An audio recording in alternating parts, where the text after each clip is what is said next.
There are places on the map that shouldn't have names, coordinates marked in blood, pieces of land that became involuntary altars, where ordinary men were forced to choose between survival and something greater than life itself. Hill 331 is one of those places. It doesn't appear in history books with the same reverence as Normandy or Iwo Jima. There are no grandiose monuments, no films that immortalize its heroes. And perhaps that's precisely why their story needs to be told, because oblivion is the second death. And these men have already died once, winter 1950, North Korea. The thermometer reads 30 degrees below zero, and that's not just a meteorological statistic, it's a death sentence in slow motion. In this cold, minor injuries become fatal. The sweat that dampens your uniform during the march freezes against your skin when you stop. Fingers lose sensation in minutes, and men lose fingers in hours. Breath turns to ice crystals in your lungs. Guns jam, radios fail. And the enemy, accustomed to that white hell, moves like ghosts through the snow. This wasn't just a battlefield. It was a test of how much suffering the human body can endure before simply giving up on life. The Korean War has been called the forgotten conflict. And there's a cruelty in that description. Forgotten by whom? Certainly not by the men who froze in those mountains. Not by the families who received laconic telegrams informing them that their sons, husbands, and brothers would not return home. Not by the veterans who wake up 50 years later, still feeling the chill of that night. This war was fought with the same brutality as the great wars that preceded it and those that would come after. The difference is that it fell into the limbo of collective memory. Too late to be the Great War, too early to be Vietnam. But the blood spilled here was no less red. The courage required was no less absolute. And the price paid was no less devastating. Hill 331 was just another elevation with no obvious strategic importance. A patch of rock and frozen earth that didn't even have a proper name until men began dying for it. But in the winter of 1950, this nameless hill transformed into something far greater than military geography. It became a testament, a permanent record, written in blood and sacrifice, of what happens when ordinary human beings are placed in utterly extraordinary circumstances. Here, American soldiers faced not only a human enemy, but also an adversary that recognizes no flags, no ranks, no ideologies. The cold, the mountain, nature itself, turning against those who dared occupy its territory. As one survivor would describe decades later, the mountain made no distinctions. It froze heroes and cowards with the same icy indifference.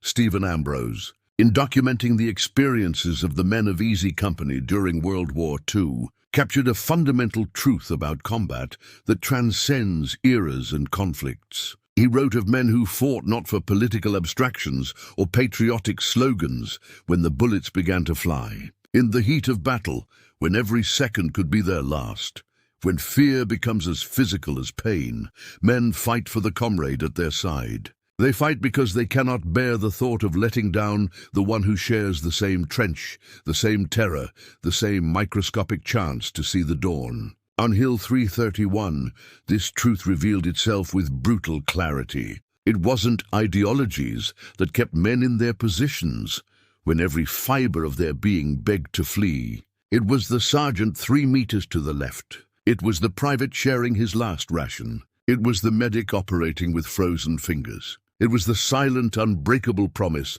no one gets left behind. Eugene Sledge, who survived the hells of Peleliu and Okinawa, wrote of a truth that the soldiers in Korea would understand perfectly, even though the scenarios were radically different.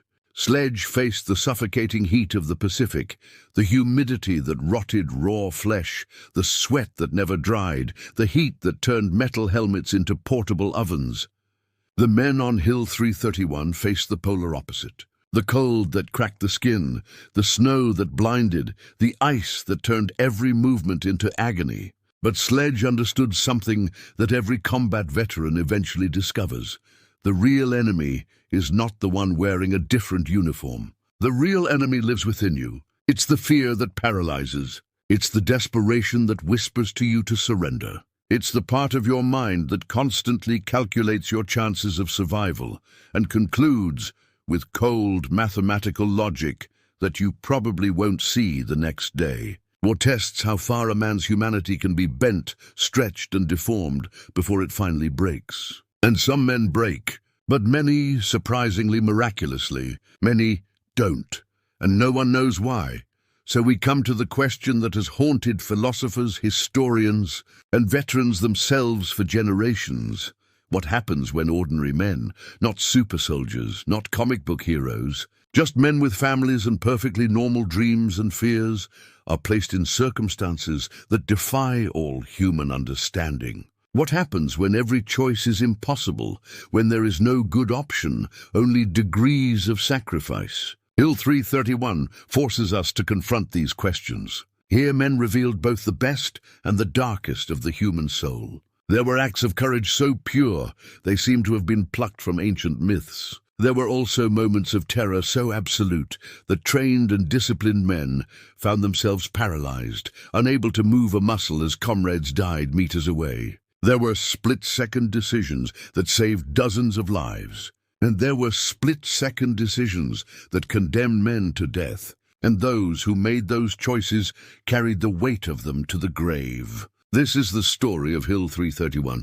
It's not a comfortable story. It offers no easy answers or convenient lessons. It doesn't end with a victory parade and triumphant music. But it's a true story, and so it needs to be told. It's the story of men who were sent to an impossible place, given an impossible mission, and yet found within themselves something they didn't even know existed. It's the story of what war really is, when you strip away the rhetoric, the flags, and the propaganda. It's the story of what remains when everything else is stripped away, when there's nothing but you, the man beside you, and the choice to keep fighting or surrender to fear. It's the story that official history forgot to tell, but the ghosts on Hill 331 never forgot. And now, decades later, their voices finally find words. This is their testimony.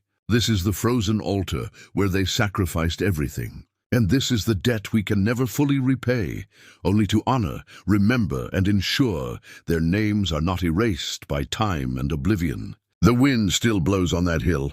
The snow still falls in winter. But if you close your eyes and listen closely, you might still hear the echoes, the distant crack of rifles, the screams of men facing the impossible, and the heavy silence of those who never returned home. This is their story, and it begins in the darkness of a frozen night, when ordinary men marched into hell and discovered within themselves something extraordinary. November 1950. American units advanced into hostile territory with the precarious confidence of those who believe they are winning a war that should already be over. The summer offensive had pushed North Korean forces back beyond the 38th parallel. MacArthur had promised the boys would be home by Christmas. There was an almost tangible sense that the worst was over, that the necessary sacrifice had already been paid. This illusion would not last long. The mountains of North Korea held secrets that American intelligence had not detected, and those secrets were about to be revealed in the most brutal way possible. The units marching toward Hill 331 did not know they were walking directly into one of the largest ambushes of the war. They did not know that hundreds of thousands of Chinese soldiers had already crossed the Yalu River in the previous weeks, moving only at night, hiding in caves and forests during the day, invisible to American reconnaissance aircraft. They did not know they were being watched, studied, surrounded. They didn't know that each step led them deeper into a carefully laid trap. The march itself was an ordeal that tested the limits of human endurance. An infantryman's full gear weighed over 40 kilos.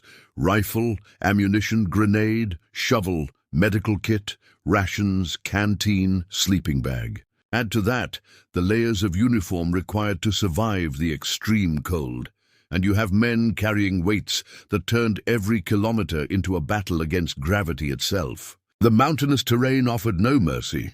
Steep climbs that burned the lungs and legs, treacherous descents where one false step could mean a fatal fall, and always the cold, the kind of cold that makes your bones ache. The kind of cold that turns your breath into sheets of ice in your lungs. The sweat produced during the climb froze instantly when the columns stopped to rest, turning the uniforms into icy shrouds clinging to the skin. The men quickly learned never to touch bare metal with bare skin. Fingers and lips would instantly glue, leaving flesh stuck together when you tried to pull away. There were signs. There are always signs when something is terribly wrong, but they're rarely recognized until it's too late. Reconnaissance patrols reported strange footprints in the snow, many footprints fresh but leading nowhere they could find. Villages that should have been inhabited were completely deserted, as if the entire population had simply evaporated overnight. The silence was unnatural. Normally, even in hostile territory, there were sounds, birds, animals, the wind moving trees. But here, nothing. It was as if nature itself was holding its breath, waiting. World War II veterans, those who had survived Europe or the Pacific, sensed something in the air. They couldn't quite explain what, but there was a tension, a sense of being watched by unseen eyes. They checked their weapons more frequently. They glanced over their shoulders. They kept their fingers closer to the triggers. But most of the men in the column were young men in their first combat, and they didn't recognize the signs. To them, it was just another uncomfortable march in a war that would soon be over. The approach to Hill 331 came late in the afternoon, as the weak November sun began to disappear behind the mountains. The order was simple.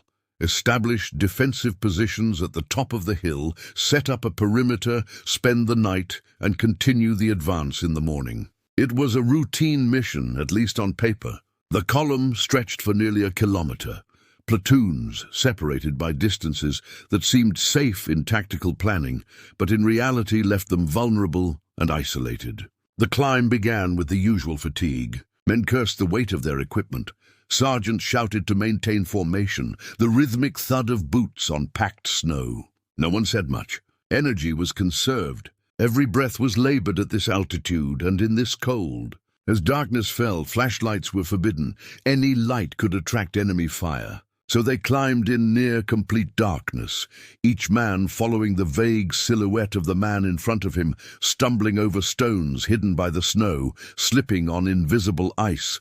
And then the world exploded. There was no warning. There was no distant sound of engines or detectable troop movement. One moment there was only silence and cold. The next, the night was lit with the flash of hundreds of rifles and machine guns firing simultaneously. The sound was deafening, not just the gunfire but the whistles. The Chinese used whistles to coordinate their attacks, and the sound echoed across the mountains from all directions, creating a psychologically devastating cacophony. To the American soldiers, it felt like hell itself had broken loose. Tracers cut through the darkness, red and green lines of tracer ammunition, mapping trajectories of death. Mortars began to fall, explosions briefly illuminating the landscape in strobe flashes that revealed hordes of Chinese soldiers materializing from positions that had been invisible minutes before.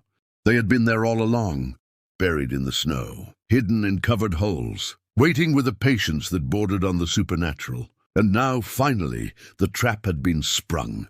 Training takes over in the first seconds of an ambush. There's no time to think, only to react. Men dropped to the ground seeking any cover. Rocks, fallen trees, depressions in the terrain. Officers shouted orders that could barely be heard above the din. Sergeants tried to organize fire lines, but the chaos was absolute. The column had been cut into isolated segments. Units that should have been coordinating their defenses couldn't even communicate. Radios, already malfunctioning in the cold, now faced the panic of operators trying to transmit over the deafening noise of combat. Worse still, it was impossible to determine where the fire was coming from. The Chinese had positioned their forces in a near-perfect semicircle, creating a crossfire where it seemed bullets were coming from all directions simultaneously. Men spun in panic, unsure of where to aim their weapons. Seeing enemy shadows in every movement of the trees, the realization hit like a physical blow to the gut. This was no skirmish. It wasn't a chance encounter with residual enemy forces. This was a carefully planned and executed ambush by overwhelming numbers. Initial estimates put the number of Chinese attackers in the hundreds. Those estimates were soon revised to thousands. And the terrible truth was even worse. They weren't fighting hundreds or even thousands. They were facing tens of thousands of People's Liberation Army soldiers who had crossed the border and now completely surrounded the American units. The reconnaissance mission had turned into a fight for survival. The confident advance had become a death trap. And the promise of being home for Christmas now seemed like a bitter, cruel joke. A veteran sergeant, a man who had survived Omaha Beach and the Hurtgen Forest, said aloud what everyone had already realized, but no one wanted to admit. We weren't on a reconnaissance mission. We were being hunted. The first few minutes of any ambush determine who lives and who dies. It's a period of utter confusion where split-second decisions have lasting consequences. Some men froze, literally paralyzed by shock and terror, unable to move a muscle as their minds tried to process what was happening. Some of these men would never move again. Others reacted with a speed that surprised even themselves, rolling for cover, raising their weapons, beginning to return fire before they even had clear targets. The difference between these two groups wasn't courage or cowardice. It was something deeper and less definable. Some combination of training, instinct, and sheer neurological luck that determines how the human brain responds to sudden traumatic shock. And in those first chaotic minutes, Hill 331 began to take its toll. Men fell, some died instantly, never knowing what hit them. Others fell wounded, screaming for medics who were too busy trying not to die to respond immediately. The cold added a dimension of horror never known in temperate climates. A wound that could be treated and survived elsewhere became a death sentence here. Blood froze in seconds, sealing small wounds but turning larger ones into deadly clotting traps. Trembling fingers failed to apply tourniquets properly. Morphine froze in syringes. Plasma for transfusions turned to useless ice. And shock, the silent enemy that kills so many wounded soldiers, came even faster when the body was already fighting hypothermia. Medics worked with desperate urgency, knowing that every second counted in ways they had never faced before. A wounded soldier who could survive hours in normal weather had perhaps minutes here before the cold did what the bullets had only begun.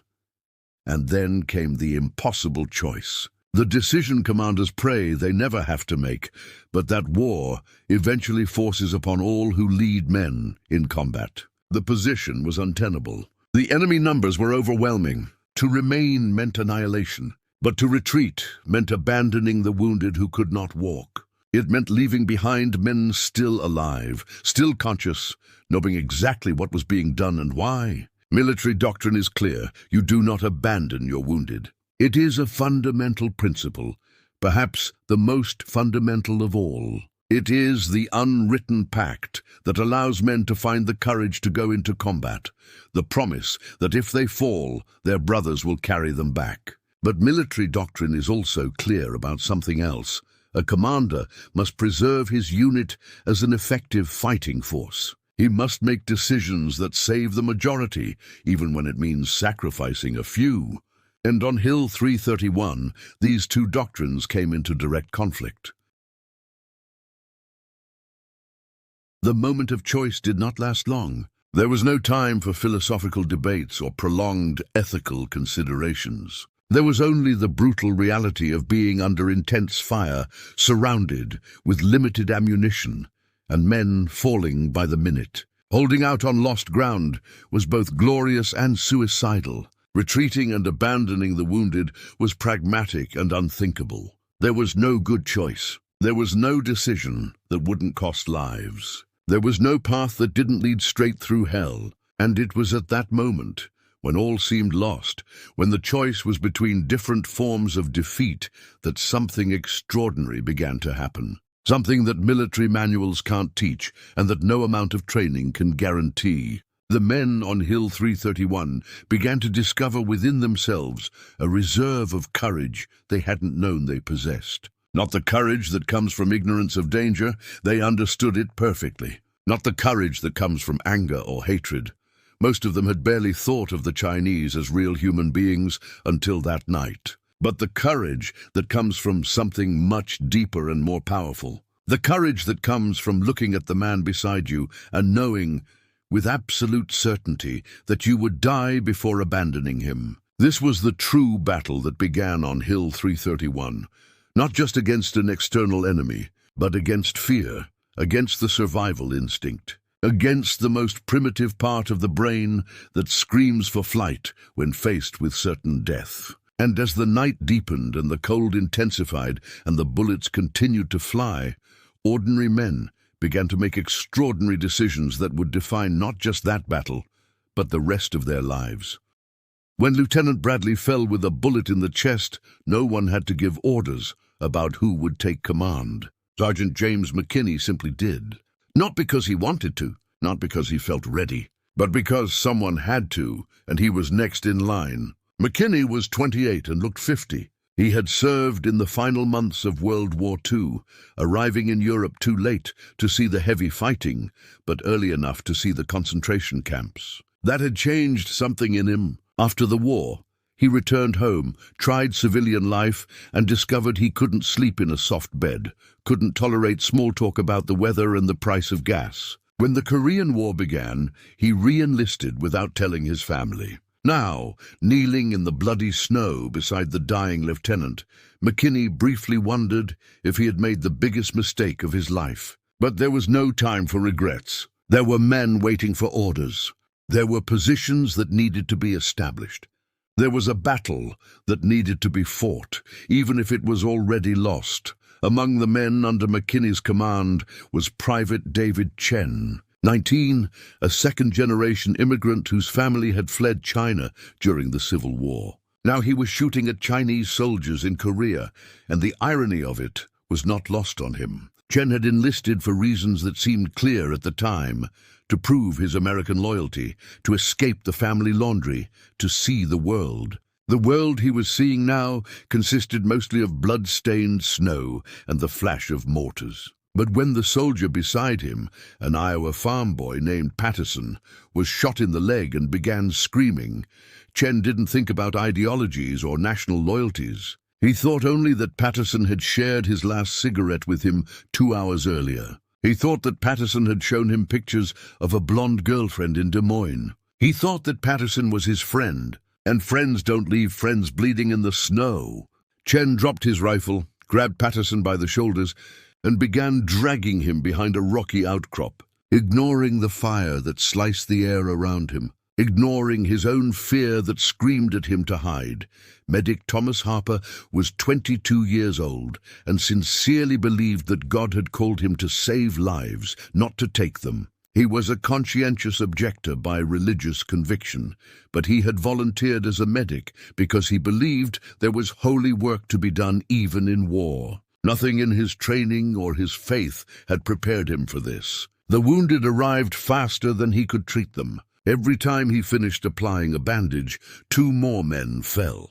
His hands trembled, not from fear, but from the cold that made every movement difficult, every procedure an exercise in frustration. Thick winter gloves were impossible to wear during medical treatment, so he worked barehanded, feeling the skin on his fingers grow numb, then sore, then lose all sensation. He had learned in training that he should never perform emotional triage, that he should treat the wounded based on their chances of survival, not their stories or personalities. But when he reached a soldier with a shrapnel-torn abdomen, knowing the man had perhaps minutes to live, Harper held his hand and lied. He said he would be fine. He said the medevac was coming. He said his mother would receive the letter he had written the night before. And as the soldier lay dying, Harper realized that saving lives sometimes means simply ensuring someone doesn't die alone.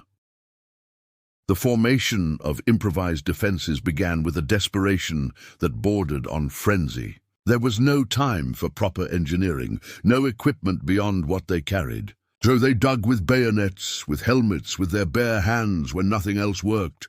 The earth was frozen solid. It was like trying to dig concrete. Every inch gained took minutes of brutal effort that left men gasping and exhausted. But every inch also meant a few more inches of protection from the bullets that continued to fly. They used what they had. Backpacks filled with frozen earth stacked like sandbags, fallen logs dragged into position, stones rolled to create low parapets.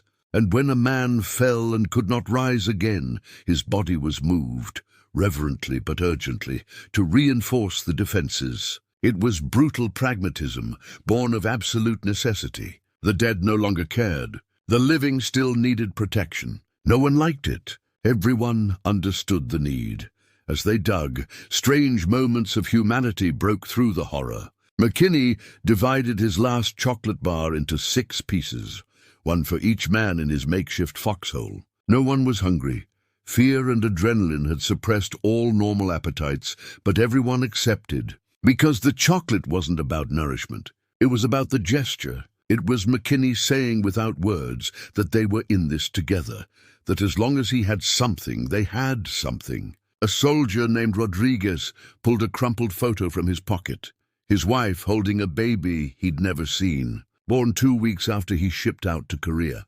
He passed the photo around the foxhole, and each man looked at it as if it were their own family. Because in that moment it was. They were all each had. Patterson, despite the pain from his injured leg, began to softly hum a song his mother used to sing. It wasn't meant to boost morale. It was simply the sound of a man reminding himself that there was a world beyond this frozen hill. A world where mothers sang songs, and babies were born, and life continued with a normalcy that now seemed to belong to another universe. Communication with command had completely collapsed. Radios, when they worked, carried only static and distorted fragments of desperate transmissions from other units also under attack. Blares were fired, but no one knew if anyone was seeing them or cared. The sense of abandonment was palpable and devastating. They were alone on a hostile mountain, surrounded by a numerically superior enemy, with no visible reinforcements and no clear hope of extraction. Military doctrine emphasizes the importance of the chain of command, of communication, of coordination. But when all this disappears, when each unit becomes an isolated island, fighting its own private battle against annihilation, something more primitive takes over. Formal hierarchy loses meaning.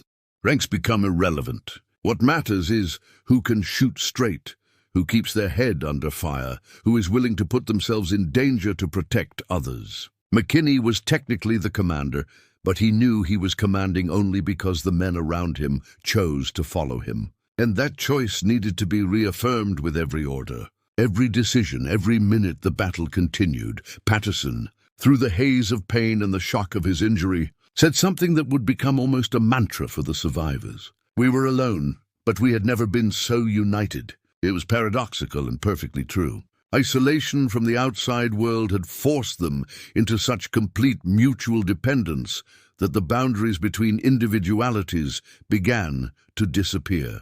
They were no longer individual soldiers who happened to be in the same place. They were a singular organism with many parts, each part essential to the survival of the whole. When Chen needed to reload, Rodriguez covered his sector of fire without needing orders. When Harper needed to reach a wounded man under enemy fire, 3 men automatically provided covering fire. When McKinney needed to make a decision, he didn't need to explain his reasoning. The men simply trusted and executed. This was the brotherhood Stephen Ambrose had documented, the one every combat veteran recognizes, but no amount of peacetime training can replicate. It is forged only in fire. It is tested only when all else fails. And it is stronger than any other human loyalty because it is built on the most solid foundation possible. You trust this man because he has already proven he would risk his life for yours.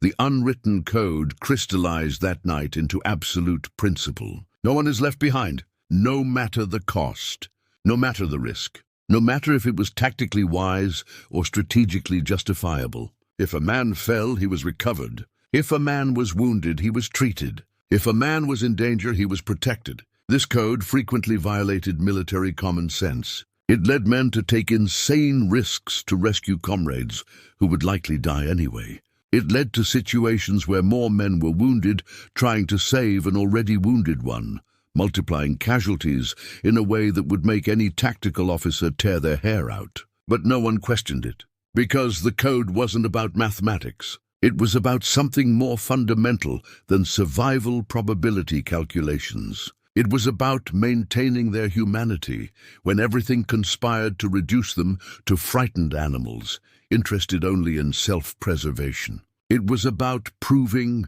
to themselves as much as to anyone else that they were better than that they mattered to each other, that every man's life had value, that no one would be discarded as an acceptable collateral loss. Jen made 4 trips into the exposed territory to drag wounded men back to the lines. On the 3rd trip, he was shot, taking a chunk out of his shoulder. He didn't even notice until Harper forced him to sit down and treated the wound. On the 4th trip, Chen dragged a man who was already dead, but he had no way of knowing in the darkness and wasn't willing to risk leaving anyone alive to freeze. McKinney, whose job was to coordinate the defense, spent half the battle exposed to enemy fire as he moved from position to position, checking on his men, redistributing ammunition, offering encouragement when there was no logical hope of encouragement. Harper eventually lost all feeling in 3 fingers on his left hand due to frostbite, but he kept working until he literally could no longer move his fingers. Rodriguez, whose wife was likely rocking a baby to sleep in Texas at that moment, repeatedly chose to remain in the most exposed position because he had the best aim with his rifle. And someone needed to be there. No one made these decisions with heroism in mind. No one was considering how their actions would be judged by history. They were simply doing what needed to be done, responding to each immediate crisis as their training, instinct, and character dictated. But collectively, these hundreds of small individual decisions created something extraordinary. They created a defense that shouldn't have held, but did. They created a unit that should have collapsed under the pressure, but held together. They created a brotherhood that transcended everything: race, class, region, religion. All the divisions that normally separate human beings evaporated under fire. Chen, the son of Chinese immigrants, fighting alongside Patterson, the Iowa farm boy. Harper, the religious, conscientious objector, working in perfect harmony with Rodriguez, the devout Catholic who carried a rosary in his pocket. McKinney, the war-weary veteran, entrusting his life to soldiers who were children when he was fighting in Europe. The night dragged on. Hours turned into eternity. The cold intensified until extremities were no longer felt. Ammunition dwindled until every shot had to count. The wounded piled up until there was no more room in the makeshift foxholes. And through it all, the men of Hill 331 kept fighting. Not because they believed they would win, not because they had hope of rescue, but because the man next to them kept fighting, and they couldn't be the first to give up. Because they had made a silent pact that was stronger than written orders or legal obligations. They had promised each other, unspoken but with absolute clarity, that they would be together until the end, that they would share everything: the danger, the pain, the fear, and if necessary, death. This was the love that exists only under fire.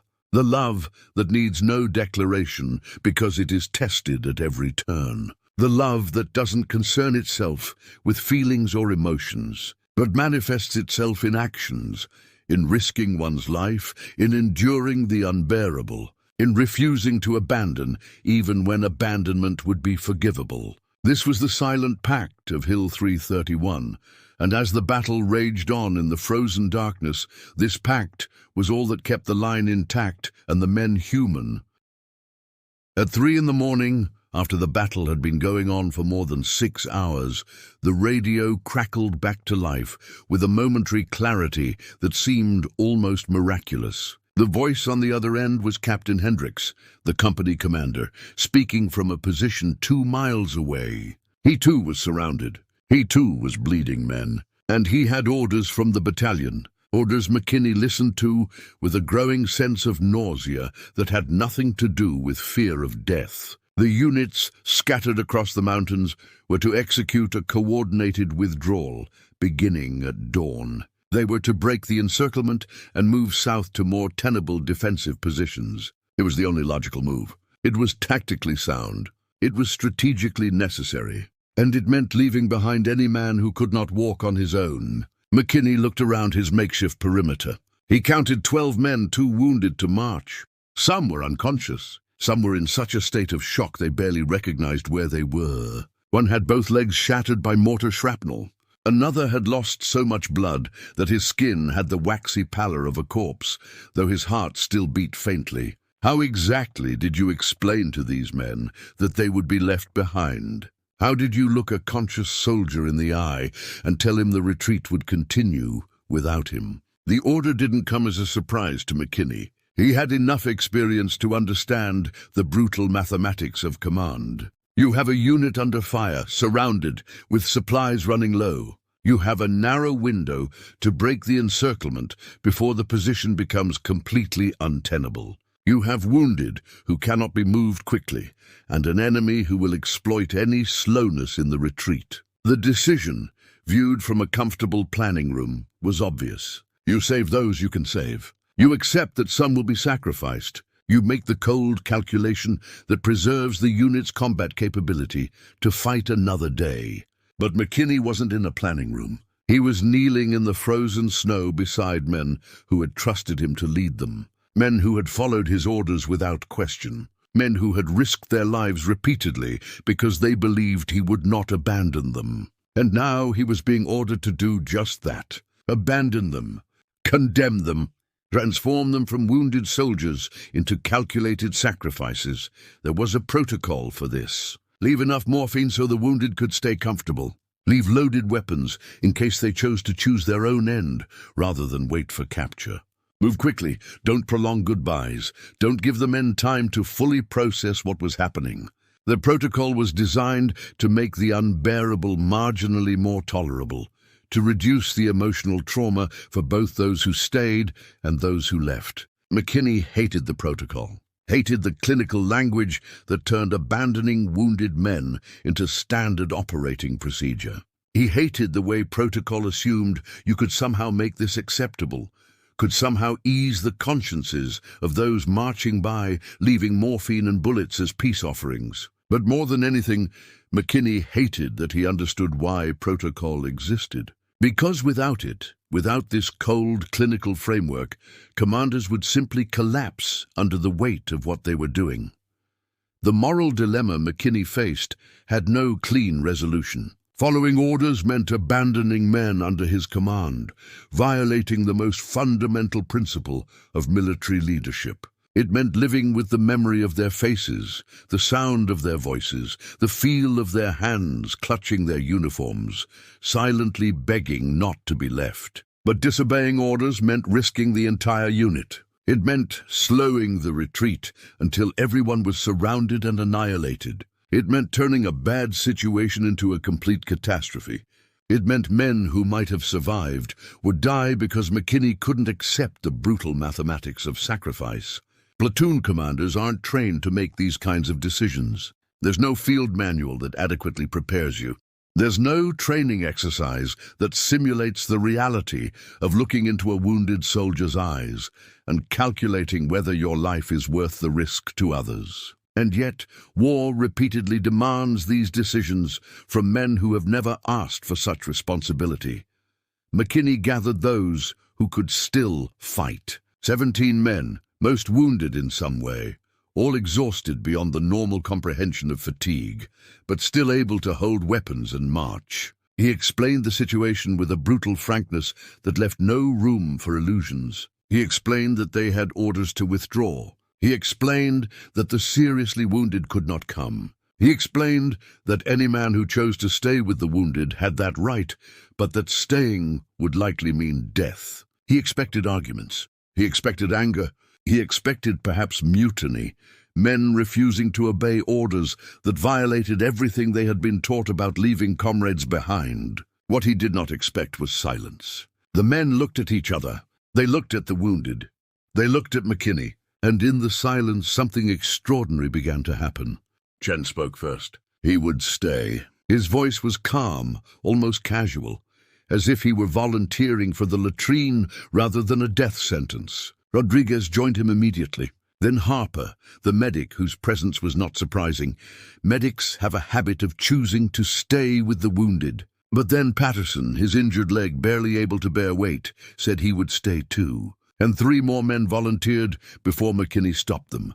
The decision to stay behind didn't come from ignorance or delusion. These men understood perfectly what they were choosing. They understood that their chances of survival were slim. They understood that they would likely die on that hill, that their bodies would be found weeks later, frozen in defensive positions, that their families would receive terse telegrams expressing deep regret and gratitude for their dedication to duty. They knew all this, and yet they chose to stay. Why? There was no single answer. For some, it was simply impossible to imagine abandoning wounded comrades. For others, it was about honor, some internal code that said certain acts were unthinkable even when logically justifiable. For still others, it was different mathematics, the mathematics that said that 7 men choosing to stay would give the other 16 a much better chance of surviving the retreat. It was a calculated sacrifice, but no less a sacrifice for being calculated.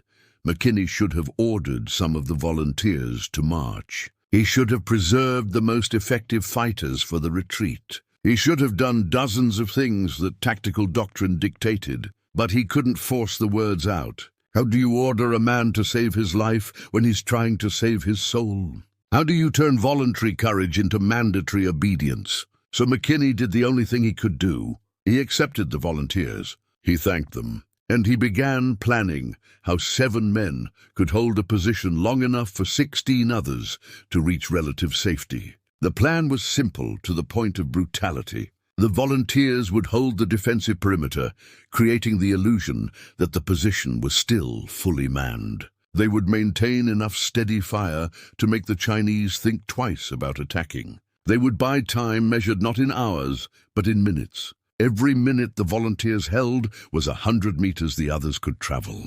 Every 5 minutes was half a kilometer.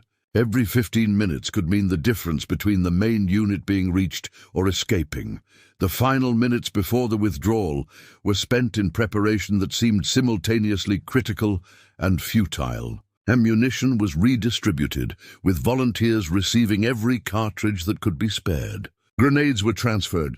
Medical supplies were divided, though everyone knew first aid would be irrelevant to what was to come.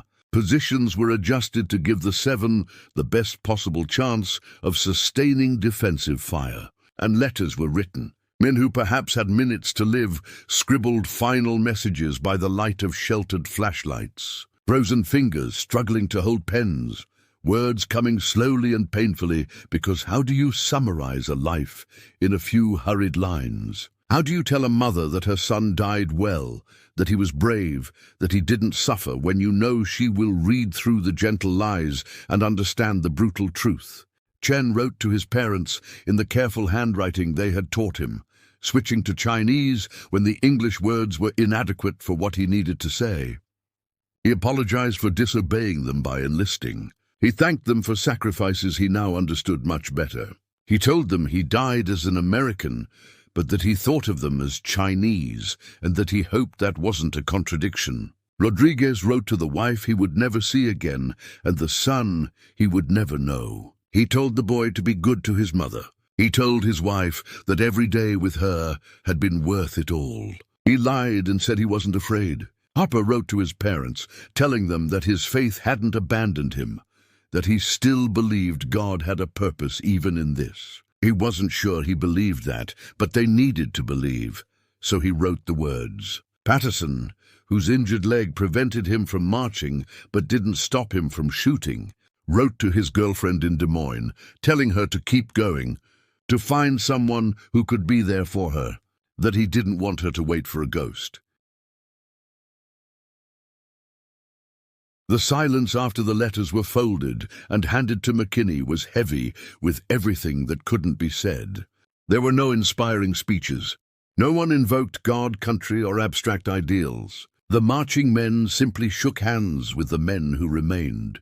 A few hugs were exchanged. Eyes met eyes in recognition of something so profound that words would only diminish it. McKinney walked past each volunteer, holding their shoulders, meeting their eyes, trying to communicate gratitude, regret, and respect all at once. When he reached Chen, McKinney's professional mask finally cracked. He pulled the young soldier into a hug that was part farewell, part apology. Chen gently pulled him away and said something McKinney would remember for the rest of his life. "See you on the other side, Sergeant." Not as a promise, but as a relief from guilt, telling McKinney that this was a choice, not an order, that the responsibility belonged to the volunteers, not the commander. Survivor's guilt typically begins after survival, when the mind has time to process what happened, to question each decision, to imagine alternative outcomes where more people live. But for McKinney, the guilt began before survival.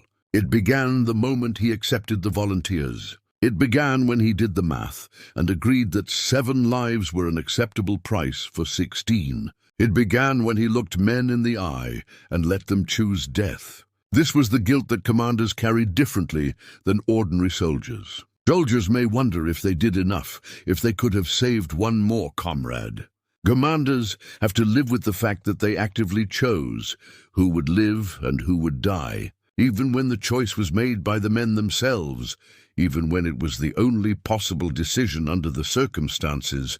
The weight remains. McKinney would take that decision to his grave. He would question whether he should have rejected the volunteers. He would question whether he should have ordered the entire unit to stay and fight to the end. He would question every detail of that night for decades, even though he knew rationally there was no better choice available. As the main detachment prepared to move, the volunteers took up defensive positions around the perimeter. They checked their weapons one last time. They made forced jokes that no one laughed at. They lit cigarettes with trembling fingers, not because they wanted to smoke, but because it was a normal thing to do. A ritual that connected this impossible moment with all the other times they had smoked, waiting for something to begin. And as the first faint rays of dawn began to lighten the eastern horizon, as McKinney signaled his column to begin the silent descent down the southern slope, the 7 men on Hill 331 turned their faces back north, back to where the enemy waited, back to the hell they had chosen not to leave. They didn't discuss their chances. They didn't plan how they would fight to the last bullet or last breath. They simply settled into position, checked fields of fire, and waited for the inevitable. The sun would rise soon, and when it did, the final battle would begin. The battle that bought time, measured in minutes and paid for in lives. The battle that would allow brothers to reach safety. The battle no one would witness except those who fought in it. The battle that would become just another statistic in military reports, recorded as a rearguard action during a tactical retreat. But for the 7 men who chose to fight, it wasn't about statistics or reports. It was about what it meant to be human when humanity was most difficult. It was about what it meant to love your brothers more than your own life. It was about the price some men pay so others can go home.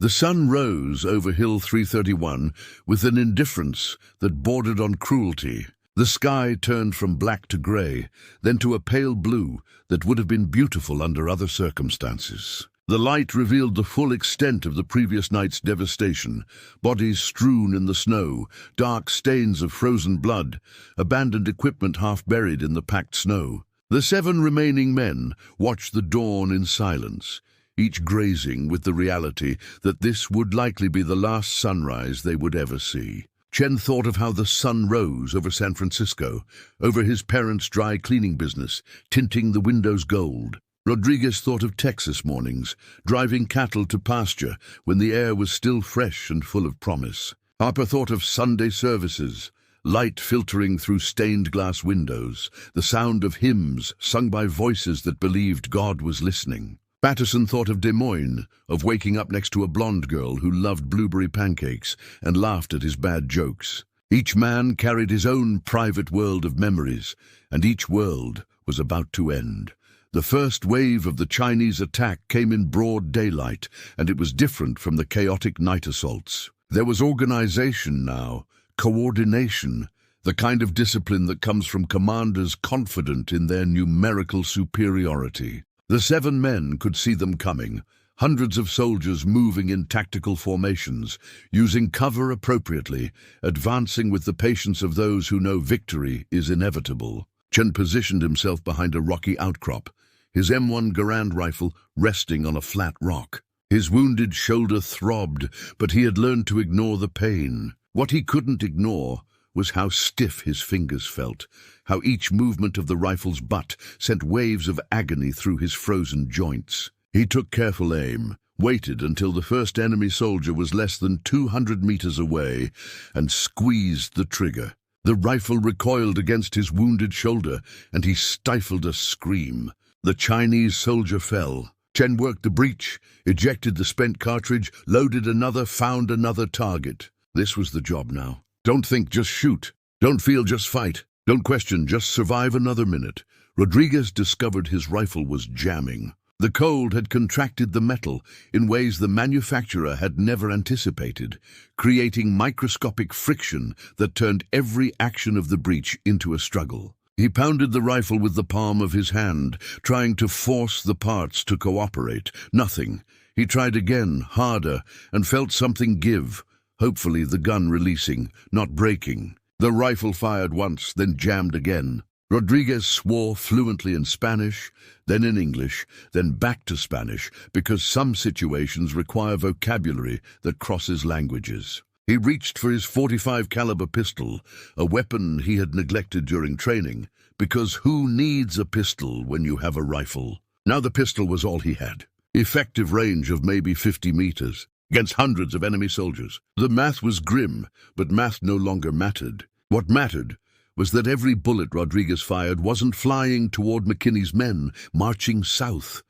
Harper had completely abandoned any pretense of non-combatantism. His medical bag was empty. He had used every bandage, every syringe of morphine, every compress during the long night. There were no more wounded to treat but themselves, and they had silently agreed not to waste time on dressings when every second needed to be spent maintaining fire. Harper held a rifle that had belonged to one of the men marching with McKinney. He had never shot another human being during the entire war. He had carried wounded, treated wounds, held the hands of dying men, but he had never crossed that final line of actual killing. Now he sighted down the rifle's sights, found human forms moving through the snow, and pulled the trigger.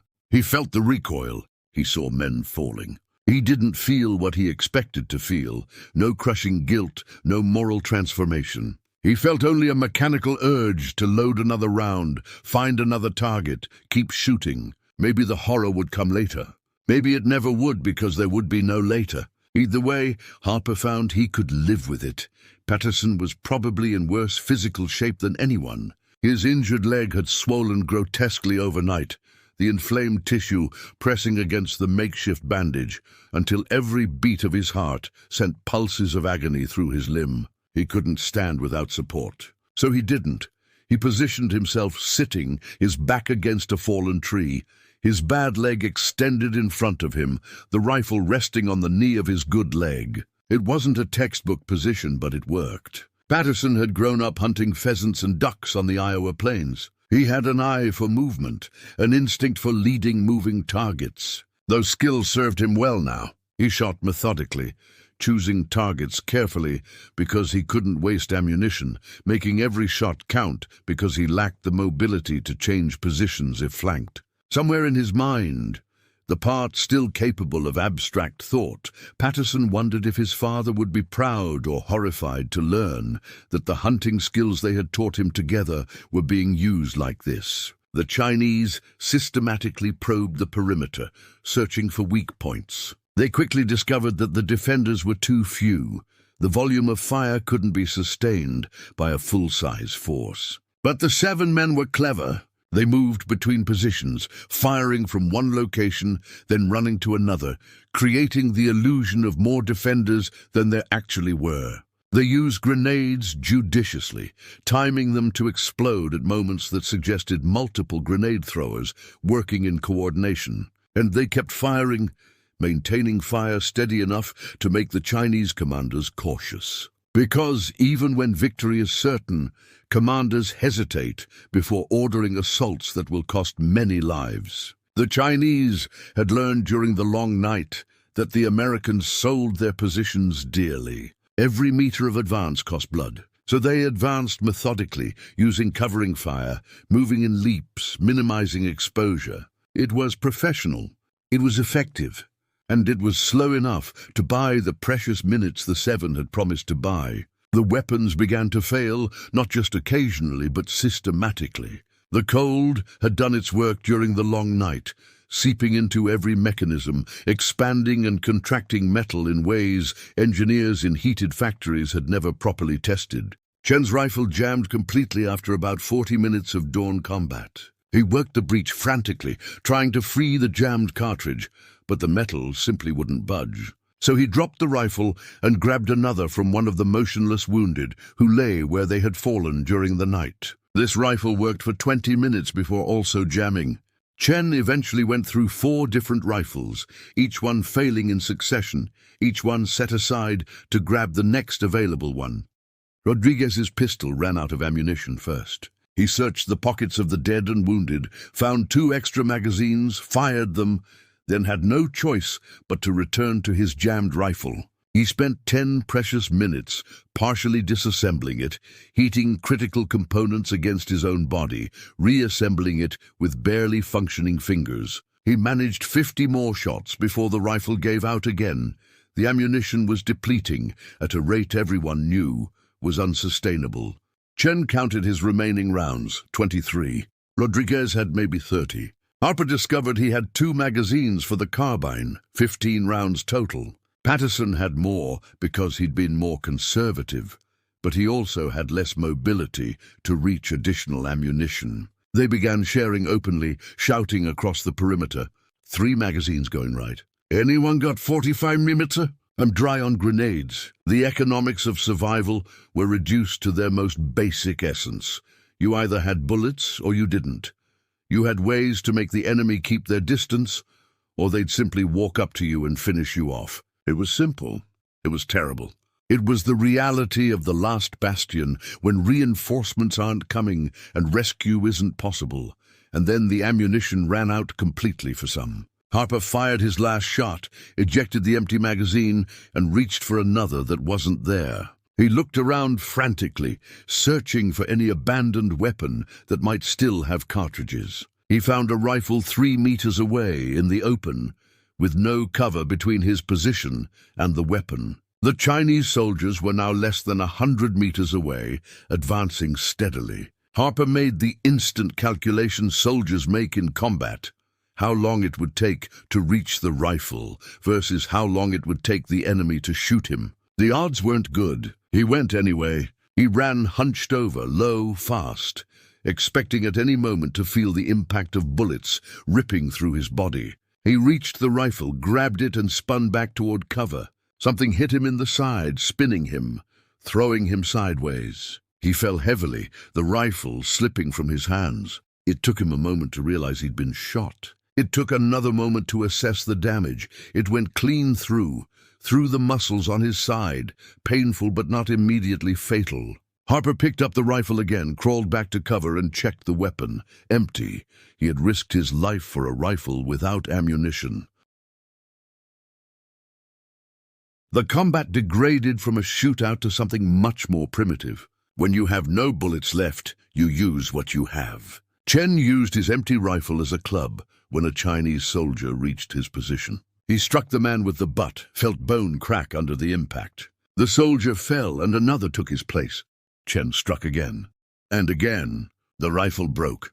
Then Chen used his hands. There was no technique, no elegant martial art, only desperate violence born of the most fundamental survival instinct. Rodriguez found himself fighting hand-to-hand with 2 Chinese soldiers, all 3 slipping in the blood-stained snow, rolling, striking, biting. One of the Chinese had a bayonet. Rodriguez grabbed the man's wrist, tried to pull the blade away, felt it cutting through his palm. He used his free hand to repeatedly punch the soldier in the face until his grip on the bayonet hilt loosened. Patterson, unable to stand, watched helplessly as Chinese soldiers flanked his position. He tried to spin to track them, but his injured leg wouldn't cooperate. He reached for his last grenade cartridge, pulled the pin and held it for a moment as he silently counted. 1, 2, 3. He threw it. The grenade exploded in the air, shrapnel slicing in all directions. Patterson felt pieces of metal rip through his own body, but the enemy soldiers fell too. He lay back, staring at the pale blue sky, feeling heat spreading through his chest, probably blood, possibly something worse. He thought of Des Moines. He thought of pancakes. He thought of a blonde girl laughing. Then he thought of nothing. The retreat of the survivors of McKinney's detachment was progressing better than anyone had any right to expect. They could hear the intense gunfire behind them, knew what it meant, but they kept moving. McKinney pushed them relentlessly, allowing no more pause than absolutely necessary. Each man carried guilt like an additional physical weight. They carried the memory of exchanged glances, final handshakes, silent promises made and immediately broken by the simple decision to keep living while others chose to die. One soldier began to say they should turn back, that they couldn't let the 7 fight alone. McKinney cut him off brutally. Turning back meant wasting the sacrifice. It meant making the death senseless. It meant spitting on the gift 7 men were giving. So they marched and listened, and each man made his own calculations about how long the shooting would continue and what the silence would mean when it finally came. On Hill 331, the 7 fought beyond any reasonable endurance. They fought beyond the point of running out of ammunition. They fought beyond the point of injuries that should have incapacitated them. They fought because they had made a promise, and because keeping promises was the only thing that separated them from frightened animals fighting for survival. Chen fought until he simply could no longer lift his arms. He fell to his knees, then to all fours, finally collapsing completely. Rodriguez fought until multiple injuries turned his vision into a red tunnel and his legs gave out. Harper tried repeatedly to get up, each time falling back down, finally remaining where he fell, staring at the sky as consciousness slipped away. Patterson had already stopped moving, his eyes open but seeing nothing. The last minutes are always the longest. 3 of the 7 were still breathing when the Chinese soldiers finally breached the perimeter. It's unclear exactly what happened next. Records are incomplete, testimonies contradictory. What is known is that when McKinney returned with a rescue force 5 days later, he found the hill exactly as he expected. 7 bodies in defensive positions, empty or broken rifles beside each one, spent cartridges scattered in the snow, evidence of hand-to-hand fighting, mixed blood, Chinese bodies among the Americans, and something else. The weapons of the 7 had been collected and carefully arranged, placed in respectful formation. Their dog tags had been left intact. Someone, probably a Chinese officer, had recognized what these men had done, the courage they had shown, the sacrifice they had chosen. Even enemies can recognize heroism when they see it.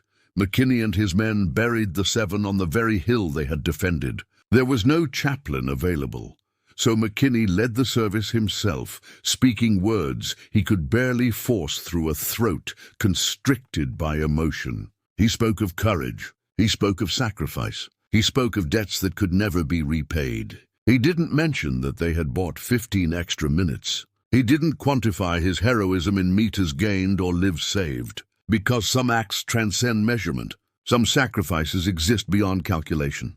The 7 men on Hill 331 didn't give their lives for abstract principles or strategic objectives. They gave their lives so that 16 brothers could see another sunrise. And as McKinney turned to walk down the hill one last time, he looked back at the 7 makeshift crosses, marking 7 graves, and promised he would remember.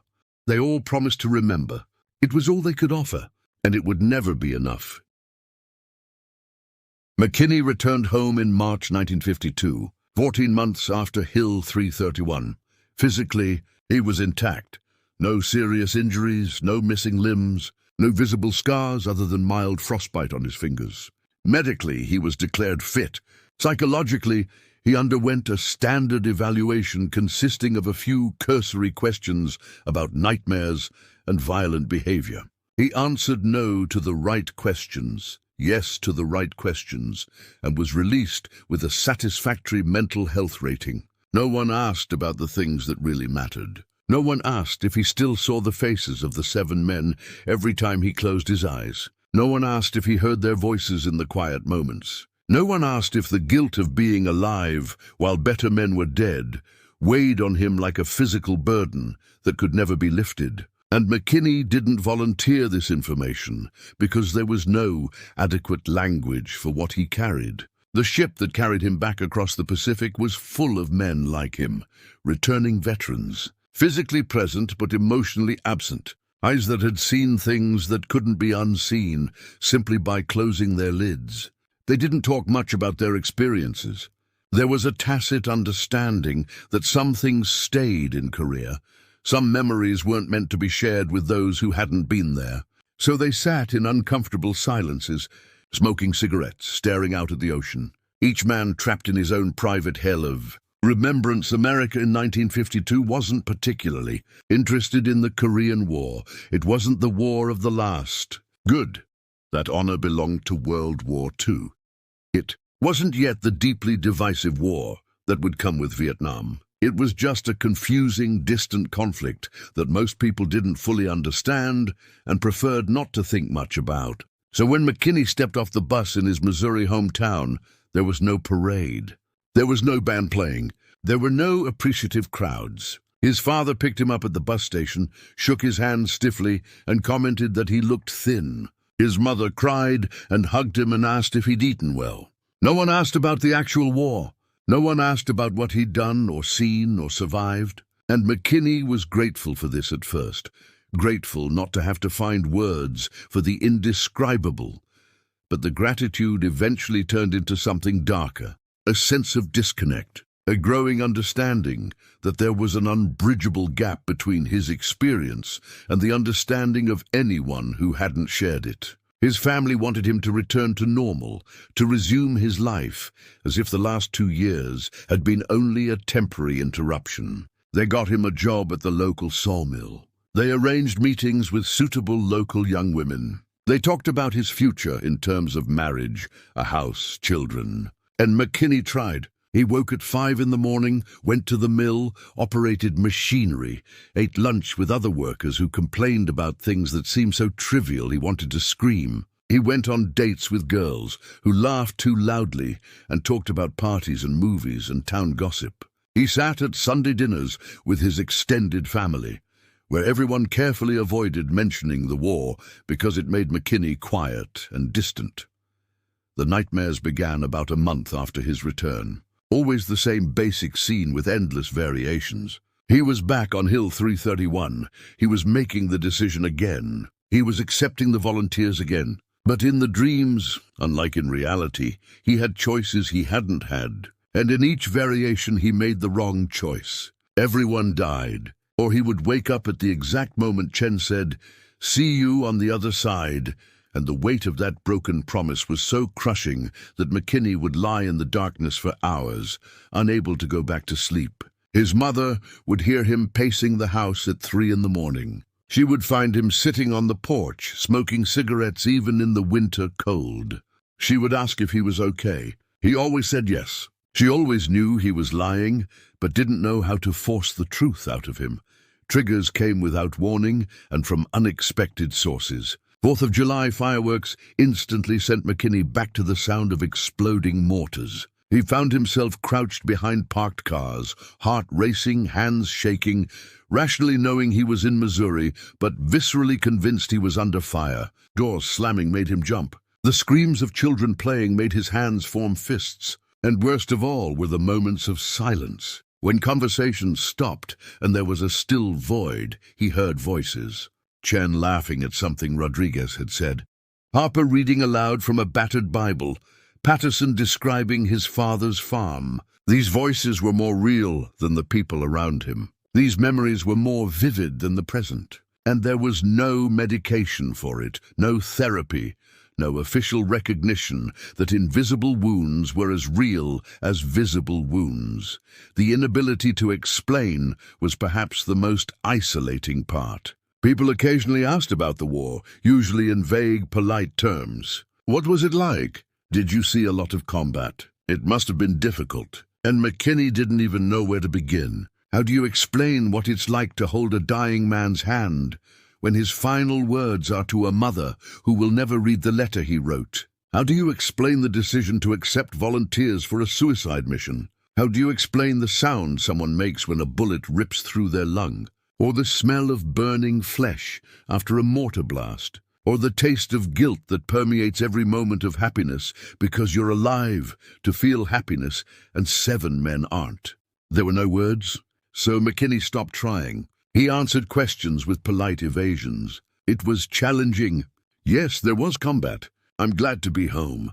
And people accepted these answers because they wanted to believe that the experience of war could be neatly packaged into a few simple sentences. Then filed away and forgotten, other veterans were the only ones who understood. McKinney eventually found a small group of Korean veterans who met informally at a local bar. They drank together, smoked together, sat in comfortable silences that required no explanation. But McKinney found he couldn't talk about Hill 331. He couldn't talk about the 7, because talking about it would make it real in a way that simply remembering did not. So he listened to other men's stories about other battles and understood their pain and never shared his own. And the weight of the silence grew heavier with each passing week. He tried to marry her in 1954, a pleasant girl, a neighbor's daughter, someone he had known before the war. She was patient with his moods, gentle with his evasions, willing to build a life around the parts of him he was willing to share. But on their wedding night, when she reached for him in the darkness, McKinney felt a panic he couldn't explain. He felt as if he were betraying the dead by taking moments of intimacy and happiness they would never have. The marriage lasted 3 years. She tried, he tried. But there was no bridging the gap between who he had been before Korea and who he became after. They divorced amicably.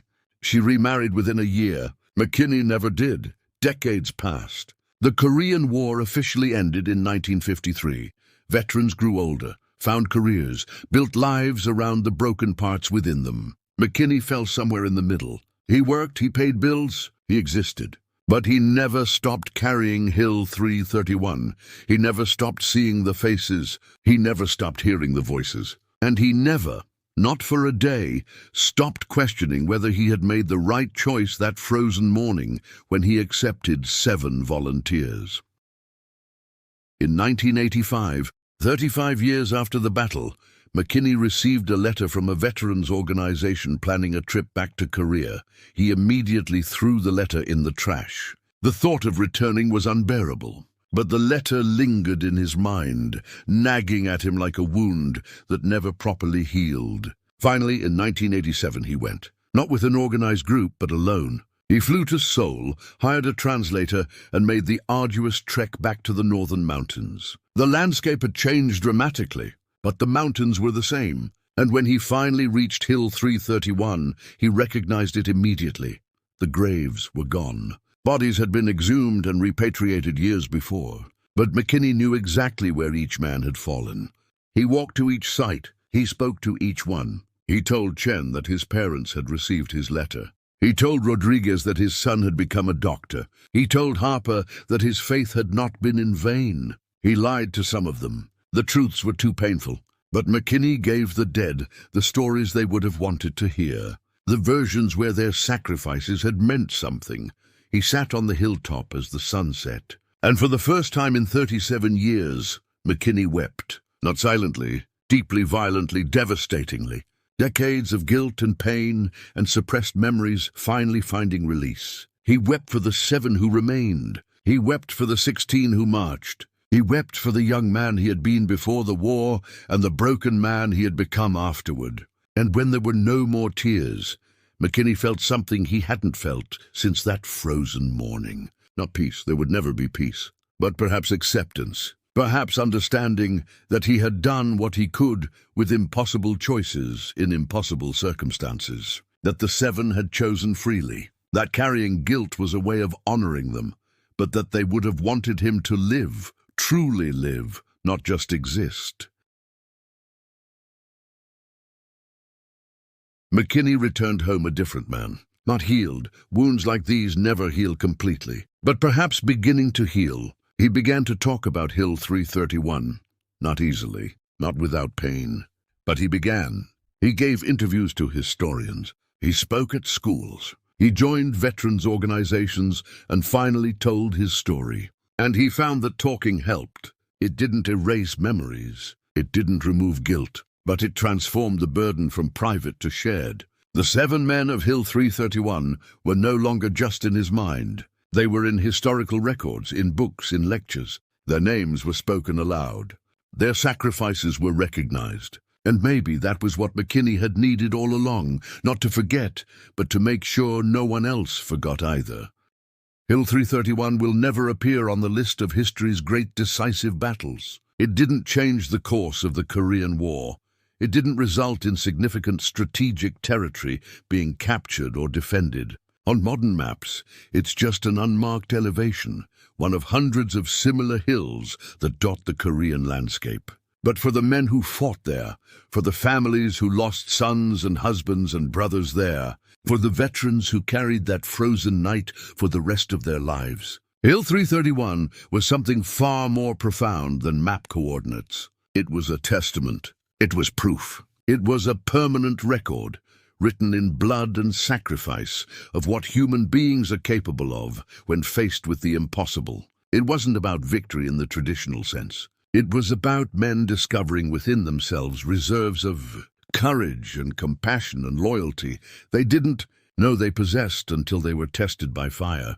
Stephen Ambrose spent his career documenting the stories of ordinary soldiers in extraordinary circumstances, and throughout his work there was a consistent theme he returned to again and again. The true story of war isn't the movements of armies on maps. It's not in the decisions of generals in command rooms. It's not in casualty statistics or battle reports. The real story is in the eyes of the men who were there. It's in the individual moments of terror and triumph, in the split-second choices made under unimaginable pressure, in the bonds forged between men when everything else was stripped away. Hill 331 exemplifies this truth perfectly. Official reports record the basic facts: date, units involved, approximate casualties. But the real story is in McKinney having to accept volunteers for a suicide mission. It's in Chen choosing to stay when he could have marched. It's in Harper discovering he could kill when he had sworn to save. It's in the letters written hastily in the darkness by men who knew they were their last words. These are the stories that matter. These are the truths that cannot be found in official documents, but only in the hearts and memories of those who lived. Karl Marlantes fought in Vietnam and spent decades processing his experience. He constantly returns to the idea that war reveals who we are when all masks are removed, when every pretense of civilization is stripped away, when we are reduced to our most fundamental essences. And what war reveals is not simple. It is that we are capable of greatness and weakness, often simultaneously, often within the same moment. On Hill 331, men discovered they were better than they ever imagined. They found a capacity for sacrifice that bordered on the sublime. But they also discovered they were more fragile than they cared to believe. McKinney had to do brutal mathematics about whose lives were worth saving. Men fought with primitive violence when ammunition ran low. Some froze in fear as comrades died. War did not turn ordinary men into saints. It transformed them into complete, complex human beings facing impossible choices. And the legacy of Hill 331 is about honest recognition of the full range of human responses to extreme trauma. The lesson that emerges is not about the absence of fear. Every man on that hill was afraid. Fear was not a weakness or a flaw. It was a rational response to an objectively terrifying situation. The lesson is about what you do despite fear. It's about choosing to act when inaction would be easier. It's about protecting the brother by your side, even when no one is watching, even when there's no reward, even when the cost may be your own life. The 7 men who chose to stay didn't do so because they were fearless. They did so because they loved their brothers more than they loved their own lives. And this love that manifests itself in action, in sacrifice, in a willingness to die so that others may live, is the most powerful force humanity possesses. It's what separates us from animals. It's what makes life meaningful, even in the face of death. The duty of memory weighs heavily on every generation. It's easy to forget. It's comfortable to forget. The Korean War has been called the Forgotten War, and there's a painful irony in that description, because the men who fought there never forgot. The families who lost loved ones never forgot. But the country has largely forgotten. And with each passing year, there are fewer veterans alive to tell their stories.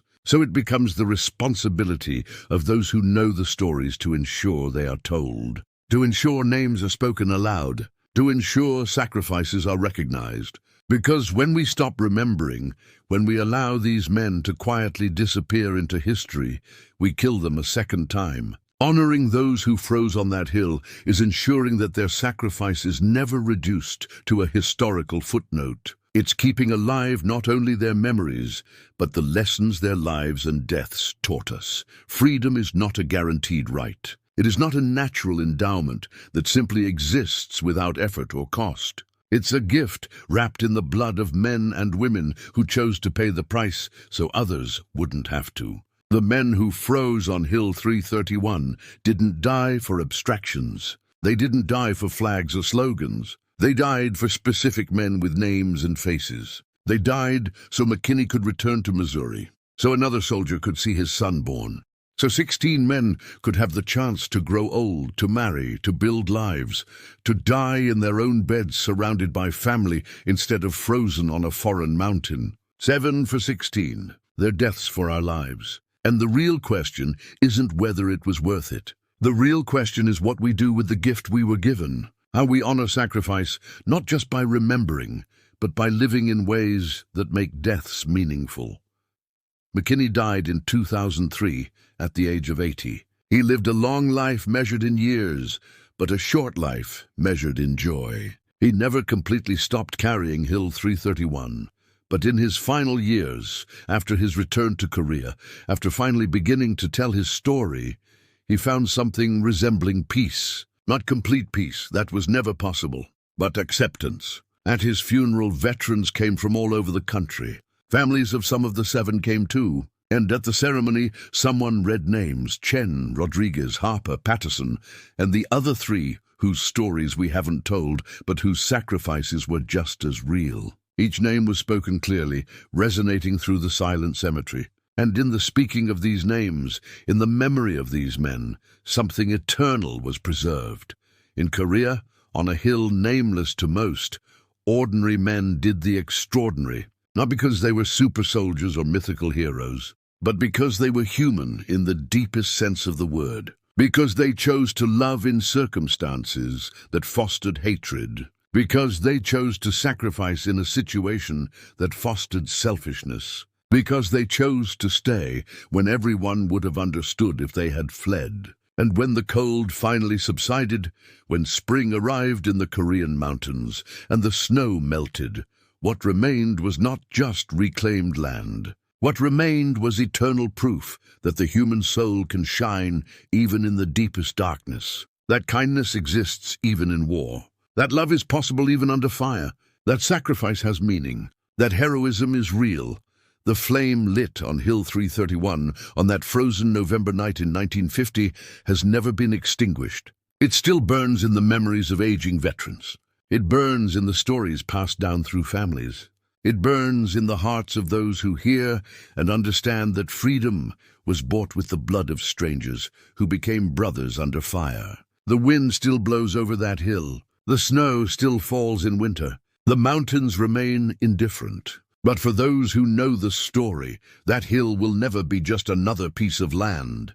It will always be an altar. It will always be a memorial, It will always be a reminder that humanity, at its best, is capable of transcending the instinct for survival and achieving something divine. 7 men remained, 16 men lived, and in the mathematics of this exchange, there is truth that echoes through the decades, truth about what it means to be human, about what it means to love, about what it means to choose something greater than oneself. This is the legacy of Hill 331. This is the eternal flame that will never be extinguished as long as there are those who remember, those who honor, those who understand that freedom is not free, but a precious gift purchased with the most valuable currency there is, human lives willingly given so that others may live.